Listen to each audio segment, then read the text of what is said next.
Hello student, today we have to start with new chapter that is disaster management म्हणजे आपत्कालीन व्यवस्थापन. Variously dangerous event occur many times in the environment. Very dangerously events म्हणजे असे events की ते अचानकपणे एन्व्हायरमेंटमध्ये येतात, that is called as disaster. त्याला डिझास्टर असं म्हणतात.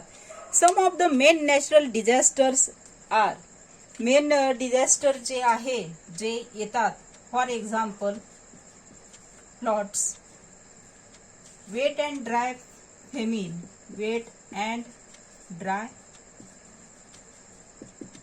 Feminine, then cyclones. All these you have to know very well. Earthquake, then volcanoes, etc. All these are the example of disaster management, and these all are sudden and troubles to mankind. हे सगळे कसे येतात? Sudden येतात आणि मनुष्याला काय पोहोचवतात? हानी पोहोचवतात, सरप्राईज करतात. Such event causes sudden changes in the environment and thereby causes the damage in it. Environment is also damage due to natural resources of for our development and this leads to sudden disaster which is unexpected to the human being. This can be called as man-made disaster. The sudden event that led to the huge loss of life and property, that is called as disaster. Disaster म्हणजे काय? Sudden event, इतक्या अचानकपणे आलेली आपत्ती की त्याच्यामुळे काय झालेलं आहे की आपली जी काही संपत्ती असते, जे काही आपलं आयुष्य असते, त्याला सुद्धा ते काय करते? डिझास्ट करते, म्हणजे नष्ट करते, किंवा त्याच्यामध्ये लॉस ऑफ ह्यूज अमाऊंट होतो. म्हणजे पूर्ण आपण सांगूच शकत नाही विच विल बी रिमेनिंग, काय शिल्लक राहील ते सांगूच शकत नाही. तर त्याला म्हणायचं आहे डिझास्टर. सोप्या भाषेमध्ये म्हणायचं झालं तर as the losses to the property occur in the area of disaster and precaution are not possible. Precaution प्रत्येक ठिकाणी प्रिकॉशन घेऊ शकतो का? होऊ शकते का? किंवा प्रिकॉशन केव्हा घेणार? आपण काळजी केव्हा घेतो की झाल्यानंतर की आता कसं होईल, काय होईल वगैरे. पण आता इथे ही घटना घडू शकते, होऊ शकते, पण केव्हा होणार ते आपल्याला माहीत नसते. त्याच्यामुळे आपण प्रिकॉशन घेतलेली नसते. प्रिकॉशन जर घेतली असती तर इथे पाहत असताना जे आपण पाहून राहिलो की life loss and property loss, ह्या दोघांमध्ये जे काही लाईफ अँड प्रॉपर्टी जे काही लॉस होऊन राहिलेली आहे, याच्यामध्ये काय झालं असतं? आपल्याला इथे लॉस झालेला नसता, आपण तिथे वाचू शकलो असतो आणि ती झाली असती आपली precaution. Various areas of the life like economic, social, cultural, political, law and administration, all these are affected by disaster. डिझास्टरमुळे हे सगळं काय होणार आहे? अफेक्ट होणार आहे. The life in the area of disaster disturb totally, hence the loss to life and property to the people in the disaster. Earlier we have studied the effect of various type of disaster and precautionary measure to be taken in the case of disaster which can be happen. We can also classify the disaster, which one is the catastrophic disaster. For example cyclones जे असते किंवा earthquake जे असतात, जे काही झालेले आहे ते कसे झालेले आहे सांगून तर काही आलेले नाही आहे. हे सगळे तर अर्थक्वेक होत असेल तर सांगून येतो का की आज मी तुमच्याकडे येणार आहे? भूकंप होत असेल तर सांगून येतो का या एरियामध्ये मी येणार आहे? सांगून नसते येत. ते कसं असते? अनएक्सपेक्ट असते. अनएक्सपेक्ट असलं की there is a probability, higher probability of loss of life and property both. However, the irrespective of all these, and life has always returned to normal within a short time. Disaster making the impact for a long duration are those whose after effect are either severe and severity increase with time. म्हणजेच disaster बाकीचं काही असेल, एखादा आजार झाला असेल तर त्याच्यातून आपण रिकवर लवकर होतो. पण हे जे डिझास्टर येते त्याच्यामुळे जो काही आपल्या आयुष्यावर इफेक्ट पडतो त्याच्यामधून बाहेर पडायला आपल्याला काय लागतो, कालावधी लागतो. कारण समजा भूकंप झाला असेल, फॅमिन आला असेल, काही नैसर्गिक आपत्ती आलेली असेल तर त्याच्यामुळे जसं आपल्या लाईफवर, आपल्या प्रॉपर्टीवर इफेक्ट होतो तसंच मग आता शेती आहे, शेतीवर त्याचा इफेक्ट होऊ शकते की शेतीमुळे जे सुपीक माती आहे, पूर आला असेल तर त्या पुरासोबत वाहून गेली असेल आणि त्याच्यामुळे मग जे काही शेती आहे तिची सुपीकता राहिली नसेल, त्याच्यात शेती करणे it is a very difficult task from that position. म्हणजे या पोझिशनमध्ये हे सगळं करणं काय आहे, डिफिकल्ट टास्क होऊन जातं. We can see that there are mainly 3 types of disaster. हे जे डिझास्टर आहे या डिझास्टरचे mainly 3 types we have to see. First one is geophysical. Geophysical type is that. In geophysical type there are also further classified into 2 type, geological and second one is atmospheric.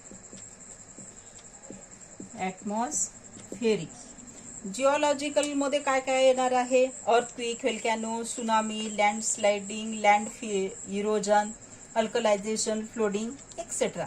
ॲटमॉस्फिअरिक geophysical disaster मध्ये काय काय येणार आहे, hot and cold waves, snowfall, cyclone, hail storm, drop, flood, sunspot etcetera. Then second types is biological. Second part we have to see biological type of disaster. Biological मध्ये परत इथे 2 part पडणार आहे. 2 parts are plant and second one is animal. As a plant biological disaster असं म्हणतात. Animal biological disaster, that are the thing. Plant म्हटली की मग इथे काय येणार आहे, फॉरेस्ट येईल. फॉरेस्ट आलं तर मग फॉरेस्ट फायरिंग येईल, म्हणजे जंगलाला लागलेली आग. जसं आता सध्याच्या परिस्थितीत आहे ते पाणी पडत आहे, जास्त प्रमाणात पडत आहे, तर there is a fungal diseases spreading. Weed, carrot, grass, common grass, all these are the plant biological disaster. In animal there are so many infectious viruses, bacteria. जसं आज सध्याची परिस्थिती आहे की याच्यामध्ये आपण कशाशी लढून राहिलो, कोरोनाशी लढून राहिलो. तर कोरोना काय आहे, इन्फेक्शियस डिसीज आहे आणि कसं झालेलं आहे, व्हायरस डेव्हलप झालेला आहे. म्हणजे दॅट आर दी काय झालेलं आहे, ॲनिमल बायोलॉजिकल डिझास्टर. म्हणजे ही एक नैसर्गिक आपत्ती आलेली आहे. सध्याची परिस्थिती कशामध्ये येत आहे, बायोलॉजिकल डिझास्टर मध्ये येत आहे. Then next part is third type of disaster is man-made disaster. And man-made disaster also classified into 2. First one is unknown man-made disaster, poisonous gases, atomic test, unplanned action, then accident on the road, house and etc. all are unknown man-made disaster. Then international. Next last one part is international. मग international मध्ये काय येणार आहे, international manmade disaster मध्ये येणार आहे war, fire, bomb blast, migration, terrorism, rape, child labour.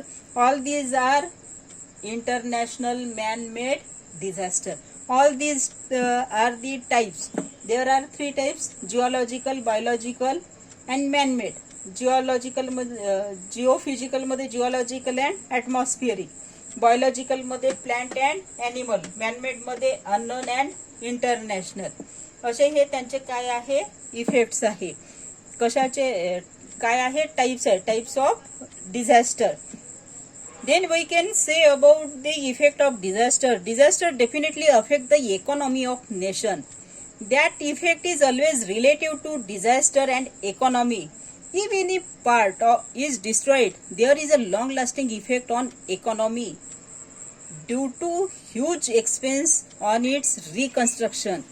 An effect of disaster on social leadership is that if the local leadership is not strong enough citizen becomes confused. It affects their participations in the rescue, rehabilitation activities. Administration problem arises due to disaster. If local government body are affected by disaster, related department cannot answer the problem of disaster efficiently. All the concerned department are affected by the disaster and thereby entire system collapse. That are the effects of disaster. Then what about the phase? Nature and scope of disaster. The few much facts are pre-disaster phase, warming phase, emergency phase, rehabilitation phase, recovery phase and reconstruction phase. Along all these phases, only 3 aspects of disaster are important for common citizen, and that phases are: first one is phase of emergency. First phase is phase of emergency. Important characteristics of phase of emergency is maximum lives can be saved by quick action during this phase only. म्हणजे समजा आता काही घटना घडलेली आहे, एखाद्या ठिकाणी आग लागलेली असेल किंवा एखाद्या ठिकाणी भूकंप येत असेल, तर जशी आपल्याला ती न्यूज मिळाली त्याच्याबरोबर जर आपण तिथे धावपळ केली तर आपण तिथे बऱ्याच जणांचं जे काही नुकसान होत आहे, जैविक हानी होत आहे, ते आपण काय करू शकतो, वाचवू शकतो. Various action like search, rescue operations, medical assistant, first aid, restoring communication service, removing the people from the affected area are expected from the phase of emergency. Then next stage is transition. Transition phase. Transition phase. Rehabilitation work is started in this phase after the subsidence of any type of disaster. It includes clearing of debris, restoring water supply, repairing roads, etc. and so that it will helps to bring normalcy in public life. म्हणजे जे या स्टेजमध्ये आपण काय करतो की एखादी घटना घडलेली आहे त्याच्यानंतर आपल्याला काय करायचं की ते लोक जे आहे ते स्टेबल वन राहिले पाहिजे, तर त्यांच्या ज्या काही प्राथमिक गरजा आहेत त्या प्राथमिक गरजा पुरवण्याचं काम या ट्रान्झिशन फेजमध्ये केलं जाते. Third one is reconstruction phase. Reconstruction. It is also most important phase. This is a highly complicated phase. Important but complicated phase. This phase begin in transitional phase. People reconstruct their building and facilities like road, water supply, electricity are stored. Farming practices are restarted. It takes long time for reconstruction. म्हणजे सगळं काही करायचं, एखादी घटना घडली, घर समजा काही कारणाने पडलं आणि ते जर बांधायचं असेल तर इन्स्टंट तर एका दिवसात होणार नाही. It is a long time process. म्हणजेच रिकन्स्ट्रक्शन फेज कशी आहे, लॉंग टाइम आणि डिफिकल्ट. कारण सगळं उद्ध्वस्त झाल्यानंतर ते सगळं तयार करणे it is not a so easily task. Production and useful of harmful chemical is under ban in developed countries. However, the production of either some of those chemicals which can be wiped out human race is common in developing the poor countries. म्हणजेच हे सगळं जे आहे हे सगळ्या phase आपल्याला जर डिझास्टरचा एखादा डिझास्टर झालं असेल तर त्याच्यामध्ये ज्या काही 6 फेज आहे त्यामधल्या या 3 फेज काय आहे most important. Another point in disaster management we have to discuss in next period. Thank you.